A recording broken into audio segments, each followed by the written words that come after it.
Rais bu. Ha. Assalomu alaykum.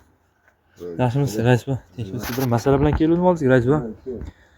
Mana qaynatamdan bir 10 million qarz olganman. O'shani kecha keldi, janjal qilib ketdi. Kecha soat 9 dan keyin meni uyimga kelib janjal qilyapti.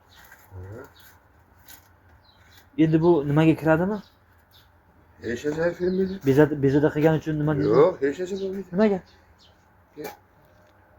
Senga qizini berib qo'yibdi, ya'ni 10 million qarz olgan bo'lsang, nega so'ramaydi? Men kechasi tinchimni buzdi axir. Yo'q, sen buzmasdan olib berasan bu pulni.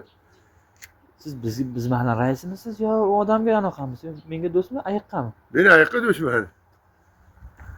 Rahmat rais bu. Umringiz uzoq bo'lsin rais bu. Bir marta ham yordam bermadingiz, ha? Yordam berdim-ku. Ha, hazil huzurlansiz, yana nima deydi? Tayyorgarlik deydi o'ziga. Salomat bo'ling, like bosingizlar.